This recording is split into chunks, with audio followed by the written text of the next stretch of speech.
and welcome to Sick Lessons, a podcast where people share life lessons they've learned from living with chronic illness, mental illness, and/or disability. Each episode features a new person and the sick lessons, wisdom, and insights they've gained into life from chronic pain.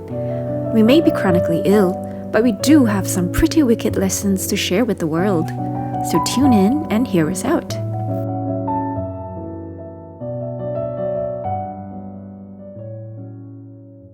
Julie, how are you today? Okay, thank you. How are you? It's good to see you. I'm so new at this, but thank you for agreeing to be the first interviewee on the podcast. So let's start. Brief introduction of Julie. Okay. Not much interesting really, but I'll try. I'm Julie. I'm a holistic life coach, and I work with people with energy limiting chronic illnesses.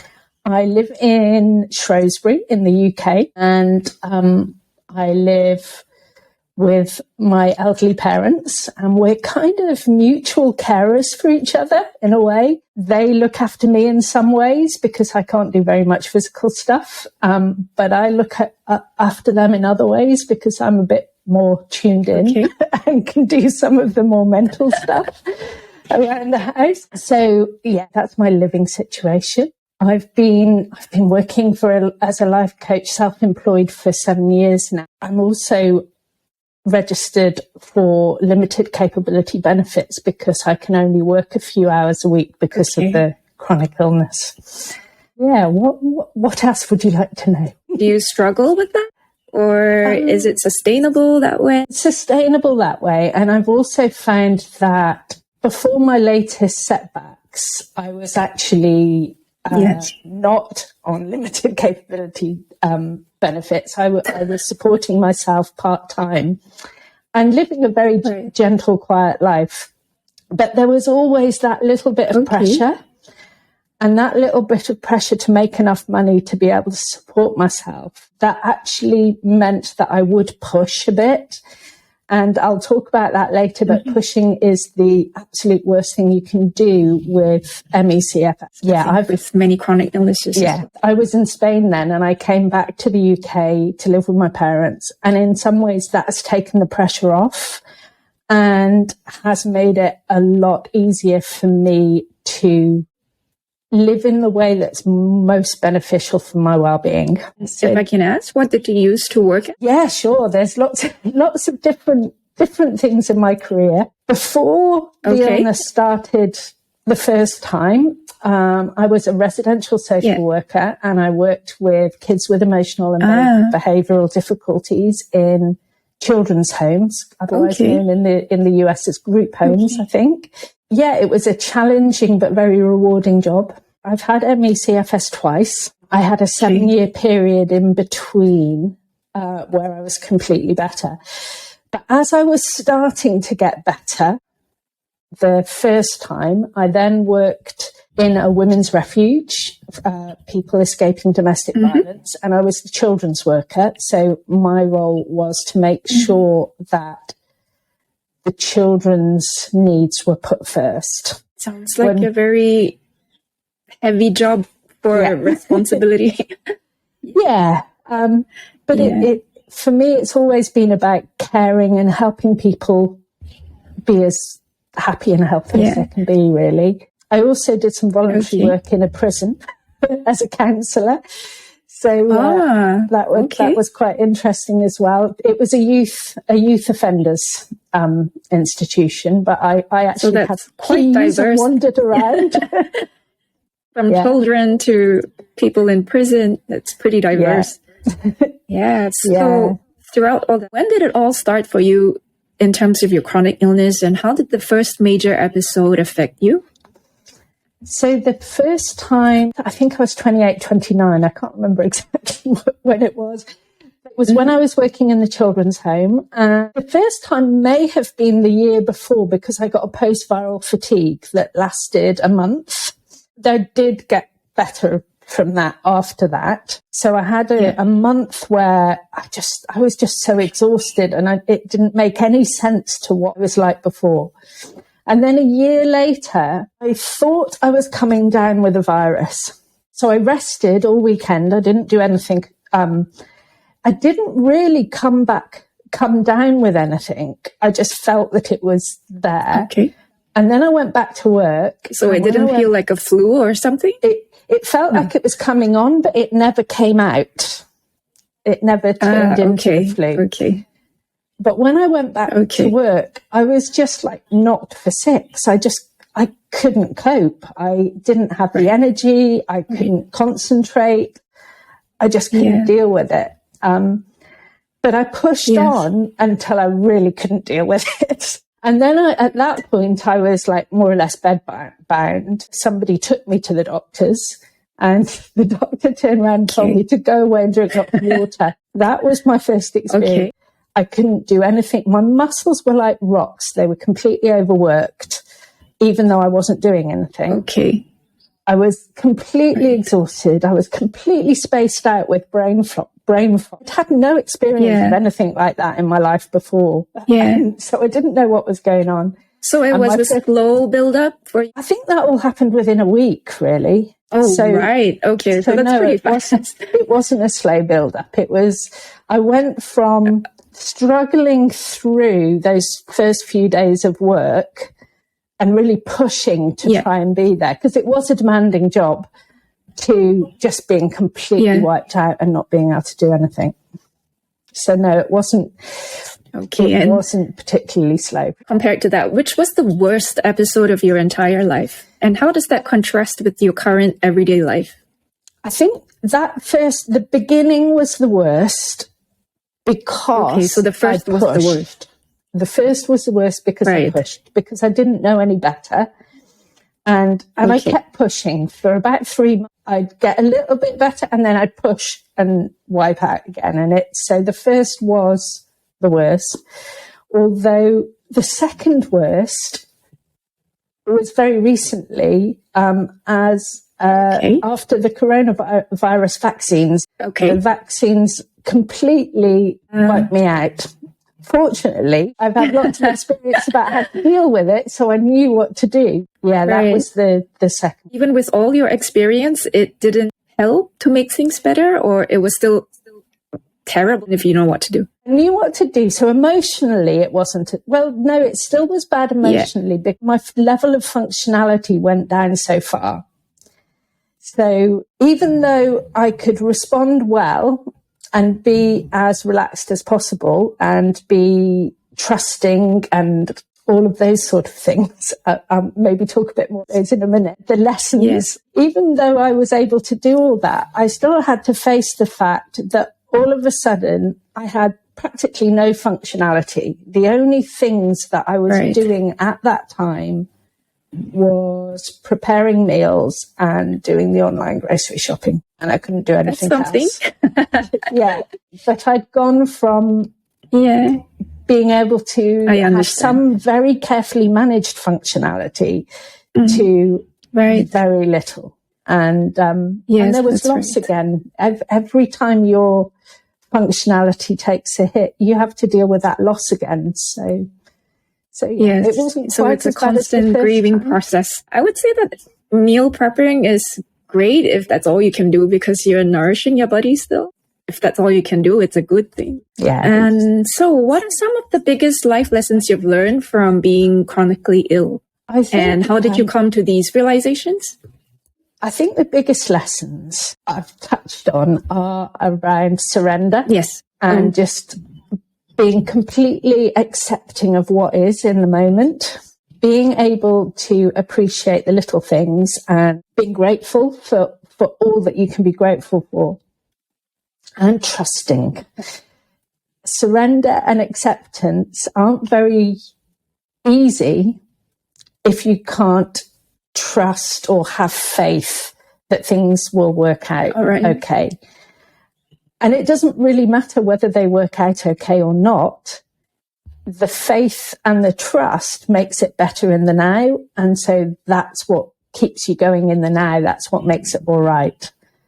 I think. Faith, trust, they're a bit religious words, if you know what I mean. So could you expand on that? Like, what do you mean by that? I've never been particularly religious. I would call myself a spiritual person, and I would never have used the word faith before this experience. But faith is really, to me, it's about something that you can't prove is going to happen. It's choosing, it's making a choice to feel okay about something, to believe things are going to be okay, even when there's no evidence for it. And that's why I call it why faith. do you think people should do that? Because it serves you in the here and now. If you're being trusting, if you have faith, whatever you have faith in, it doesn't matter what the faith is in, but basically it means that you're more relaxed in the moment. And we really only have the moment. So trust and faith. Would you consider that as lying to yourself? Yeah, but anything could be lying to yourself. Okay, you could. That's true. The truth is often subjective. Yeah, the truth is very subjective, and we all have very different truth. What I've discovered is that you can believe anything you want to believe, and you will find evidence to back up that belief. So why not choose a belief that's going to make your life better? Yeah, that makes perfect sense. Something that serves you in the moment, something serves your long-term goals and serves to improve your health. That makes sense. Do you have any other lessons? I'm quite interested in law of attraction work as well. But that's the same kind of thing, is, do I really know that I will attract more of what I pay attention to? I don't know whether that's true or not. But if I choose to believe it, if I have faith that I will attract more of what I pay attention to, then I'm going to pay attention to good stuff, and my present moment is going to be better. So do you believe in manifestation, like affirmations? Sorry? Yeah, affirmations, manifestation. I don't know. Again, I choose to have faith in it. I choose to trust it. Whether it's real or not doesn't really matter. So it's more of choosing a mindset, I guess. Yeah. Have you ever had episodes where your mental health was so bad you can't even cling on to that faith? And how did you deal with it, if you did? There's times, not recently, whenever I crash, I do have a joyless time, I'll call it. So it's almost like my brain chemistry isn't set up to experience joy, and I feel miserable. But I've taught myself not to add any meaning to that. That's why I wouldn't say my mental health suffered, because, chemically, my mental health isn't great. Psychologically, I've learned not to tell myself stories about it. So when that happened, it happened quite constantly after the COVID vaccine. For a month, I was very low, emotionally low. Mood was low because of I believe it's low dopamine as a result of inflammatory response. But anyway, I won't get into that. So even though the mood was low, I stopped myself from telling myself any stories about it. So I would have stories like, oh no, this is the worst you've been for years. And I just tell myself, well, that doesn't matter. This is just your brain trying to tell you these things because your chemistry is all distorted.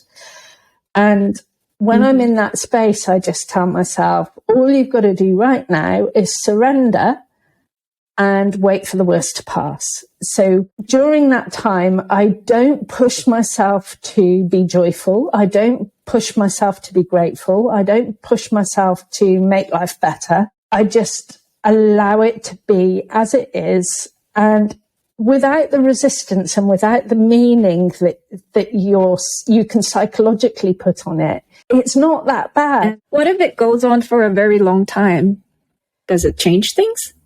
When it goes on for a long time, you have to fight the meaning a bit more, and you have to work with the trust and the faith a bit more. But actually, it did go on for a long time last year. It went on for about 7 months. I mean, I had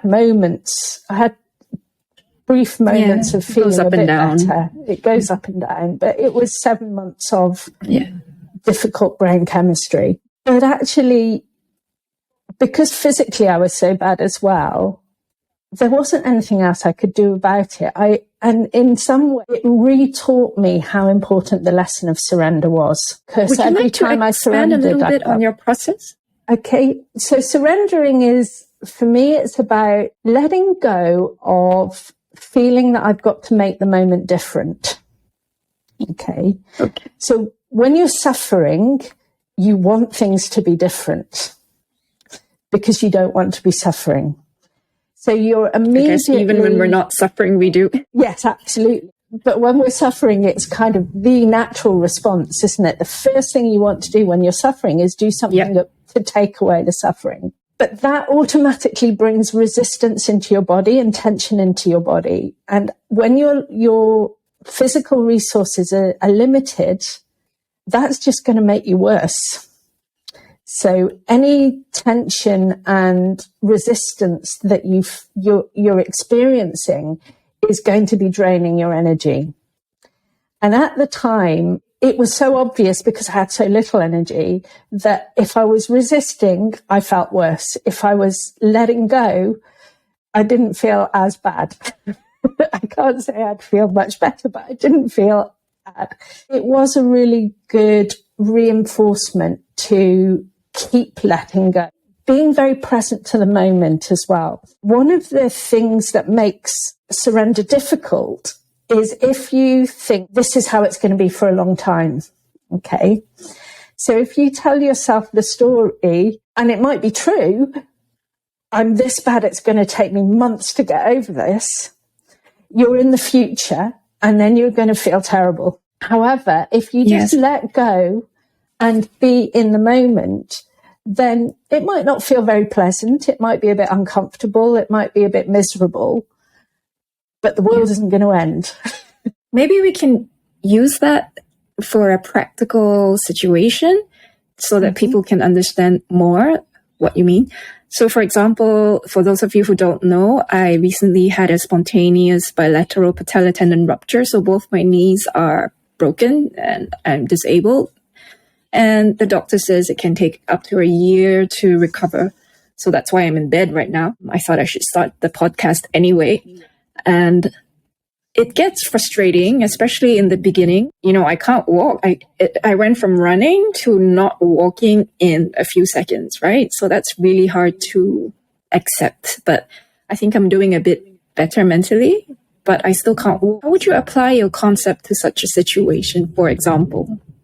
Okay. I would make a bit of meaning. And the meaning is that I would tell myself is if I can be as peaceful and relaxed as possible, I am going to speed up my healing. I think the meaning that I tell myself all the time is that being in a relaxed state is the state in which your body has the best possible chance of all types of healing, whether that's a physical injury healing or whether it's this kind of illness healing. That's the meaning that underlies everything for me, is that when you're relaxed, when you're peaceful, you optimize conditions for healing. And that's what I'd put my faith in. That's how I would surrender and accept. And in your blog post, I think I've read something where you mention relax being different from, say, watching TV or reading a book. You know, people tend to equate that to relaxation too. But it's different, right? So would you like to speak more about that? Yeah. I think it also depends on your level of physical functionality. So I guess if you're physically healthy, then reading a book might be relaxing because you have the energy to expend freely on that. And it's a way of switching off and changing your reality. But it would only be relaxing, I think, if it's a peaceful book. If you're reading a thriller, it wouldn't be relaxing. However, if your energy is limited, what you really need to do is to be able to enter into a space of peace. And I think that's the word that I would use. For healing, you want to be relaxed to the point of peace. Now, different things bring that for people. I don't think television will bring it for many people. Depends what you're reading, but reading, I think you'd have to be incredibly healthy to find reading peaceful. Yeah. But sometimes things like listening to music could enter you into a space of peace, especially if you can be really present in the moment. So listening to music could be it. For me, it's generally meditations, guided meditations. Although sometimes painting can do it for me if I do it after I've meditated. So Right. I have an afternoon rest for a couple of hours every afternoon, and then I tend to do a little bit of painting afterwards. That's nice. Because then I have a little bit of energy, and the painting is still a very focused, peaceful activity. If I do it for more than about 20 minutes, it's no longer peaceful. And so it then defeats the object, because then I'm starting to have to concentrate. So it's all about what brings you peace. Mindfulness. Yeah. Yeah. And is that peace possible when you're in a lot of pain? How do you find this peace when you're in too much pain? Right. That can be more challenging. That can be a lot more challenging. I'm very fortunate in that, for me, as long as I'm careful with what I do, pain is quite rare. Not unheard of. I get headaches because of allergies, and they can be really intense. And that when they're at worst, it is more difficult for me to be peaceful. And I think there's a step in between. And the step in between is to be able to let go of the resistance. So a lot with pain, there's often the initial pain and then the secondary pain caused by resistance. Now, when we can let go of that, when we can build our skills to be able to let go of the secondary pain, the initial pain can sometimes, not always, but sometimes be something that you can just become familiar with and let it be there with you. Now, if you can get to the state where you can be familiar with it, know it's there, but just let it be there with you, it can then be possible to get to the state of peace. But I'll have to say that when I'm in my most intense pain, it can be more difficult to do that. When my pain is moderate, that I can put all the skills into practice, and I can get to that place where I can just let it be there without resisting it, and maybe find some peace. So it's about making some space for pain. Yeah. Right. Letting it be there. Okay, and if you can. I mean, it's not going to go away anyway. Yeah. No point wasting energy fighting it in the same space. Yeah. So the next question I have is, how has chronic pain shaped your personality and outlook on life? Okay. Do you think your identity has evolved because of it? Yes. And which parts of your personality have not changed? Right. Okay. I think a lot of my personality has changed because I've started to identify more with how I am in the moment.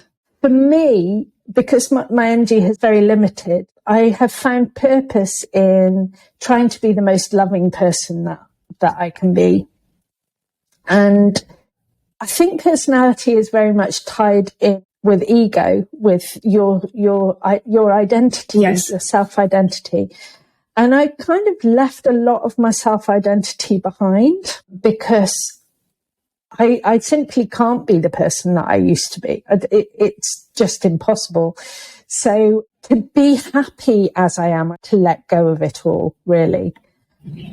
However, there are some things that are probably quite similar. One of the things I think is a determination. I'm a very determined person. And that was a challenge when I first got ill because I was determined to get better and I would fight it. And fighting it just made it I did worse. the same. Yeah. So I had to change my determination to determined to be the best I could at managing the illness. So I had to change it into something different. I had to redirect it. So you changed your role, in a sense. Yeah. Same skill set, different role. Yeah. It's a funny thing. If you ask me about my personality and my identity, I find that really hard to actually answer. Apart from my work, I have an identity in my work.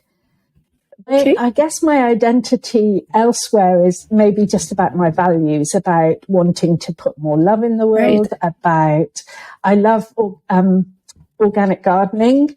And when I have energy, I like to grow vegetables. I want to save the planet. That's great. Yeah. So I guess my identity is there, and that hasn't changed too much because, I mean, when I was a student, I used to go on demonstrations with Friends of the Earth, and I've been a member of Greenpeace I got a phone call from Greenpeace saying, "We just want to say thank you. You've been a member for 30 years. Did you realise?" And I was like, "No." I'm getting old. Yeah, I think a lot of my identity is in my work because I don't get to do much else. My gardening, I do a little bit because I can do it in small amounts. I'm really physically not well enough to be out and about. I am more or less housebound. I can only walk. I've started to be able to walk about 400 meters. So I can just about go around the block now. That's great. 2 days a week if I don't have a shower. So you showered today. That's a lot of energy. Yeah. So I won't be doing much later on today. This is my my big energy chunk apart from showering. Yeah. So satisfaction from working online is so much easier to get with little energy than going out and socializing. I have a couple of lovely friends who come and visit me, but they don't live in the same town, so that's not very often. And also I'm shielding now because of the vaccines having such a bad effect. I didn't have the booster. And because I didn't have the boost, any immunity will have gone by now. So basically I don't have the physical resilience. If I was to catch COVID, even the more common one that doesn't seem to be affecting people as much, it would probably take me back to being able to do a lot less than I can do now. And I can't do very much now. I'm still at a very low level of functioning. But I just can't even risk getting a normal flu, I don't think, because of what it could do to my functionality. So I am shielding at the moment. It's back to garden socializing. Gardening can be tough too, I think. Yeah, it sounds like you're one of those rare people that found a job they loved early on in life. And maybe your personality has always been strong in that regard. So maybe it's something you struggle with less, I think. Currently, what you do now for work sounds quite similar to what you used to do, but in a different way, a different role again. Yeah. So you found your niche in a way. Yeah. That's something admirable, I think. Yeah. No, so let's ask you a more fun question. Okay. If you were healthy, how would you live your life? I'm quite an active, adventurous person. Hey, that's my identity. I used to be an active, adventurous person. I used to travel a lot. I would travel a lot. I would be hiking a lot regularly. I would be mountain biking. I would be swimming regularly. I would be going out and dancing. I love to dance. I used to literally dance all night. I would go out, and if there was a dance party going on in Spain, they would go on from about 11 till about 6 in the morning. So I can imagine. Right. I would be on the dance floor for most of that time. So I mean, I am a lot older now, so maybe not quite 7 hours, but I would still be going out and I would be dancing. Yeah. Traveling more. Although I think I would still have the same job. That would be the things that I would spend my free times doing. It would be. I mean, that would mean you'd have extra energy, and that's how you'd spend it in a way. Yeah. And I was just going to mention that in my period of health in between, I was a ski instructor and walking guide. So I would also be going skiing and snowboarding and things like that. So after I got better, I thought I need to live my life for today for a while. And that's what I did. So yeah, I'd be doing, although I'd still do the same work, I'd go on skiing holidays, snowboarding holidays. Do stuff like Do that. people get surprised when they find out? Perhaps Do people don't get mention surprised? it very often. So what do you wish healthy people or society would do more of or stop doing now that you're chronically ill? There's two sides of it, really. The one side of it is not being believed. So I think what I would like people in society to do is to just be more open to listening and believing. I agree. With compassion, having compassion for somebody else's experience. And even if they can't understand it from their frame of reference, it can be very difficult for people to understand what you're going through if they haven't been through it. Just to choose to compassionately understand instead of disbelieve and judge. That's one side of it. The other side of it that bugs me a little bit, and this is more with people I don't know very well because I put everybody else straight, is the people who say, oh, isn't it awful what you're going through? And there's a difference between compassion and being told your life sucks. Because, it's not very nice what I'm going through, but actually I am really good at making the most of it. For me, I want people to recognize that I'm good at making the most of it. So again, that's about listening. That's about not assuming, okay, for somebody else who hasn't got all the skills that I've got at dealing with it because they've never been exposed to it, it might seem that my life is awful. But instead of just assuming my life is awful, why not ask me how it is and listen to what I say? Yeah, exactly. So I hope this podcast does that. I mean, I think we've all learned a lot of lessons from being sick, and we have a lot to share with the world that could help even healthy people. So we know that you have a blog. Like, where can we find you online? And do you have anything you'd like to share with people before we close? Yes. I have a website and you can find it. It's the MECFS holisticcoach.com, and it's all written together. And I write a blog on that website. It's also where you can find out about my coaching services. I mainly work with groups because my energy is limited. I don't have time for many one-to-one clients. So I have a couple of group programs that you can find out about if you want to. I've also just made a short video that you can sign up to receive, which is called Thriving Without Striving, the easier way to a more satisfying life with little energy. A lot of people say I'm striving to be better, or they call themselves a chronic illness warrior, and it's about fighting. Yeah. And I do understand those terms and using those terms. However, for me, it's all about the opposite. We really have to let it be easy. And in that video, I'll show you how to let things be easy. So you can sign up for that. Okay, thank you. Thank you so much. For those of you who are not familiar with Julie, I read her blog posts constantly. And she has many articles on surrendering, acceptance, and going with the flow. So if you're interested, you can check her blog out and maybe even sign up for her coaching package. And I will include these links plus her social media in the post as well. Thank you so much, Julie, for your time. I appreciate it. It's been a pleasure. Bye. I'm sorry if I've been a bit bye-bye. Not at all. Not at all. Thank you. Thanks. Bye.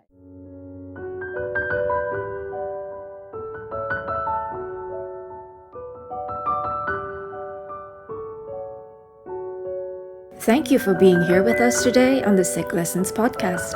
I hope that you found it enjoyable and helpful. Hit the like button to show your support, and subscribe or follow to get the latest episodes. You can also keep in touch with me on social media. All links have been included in the description. Thank you, and looking forward to having you with us for the next episode.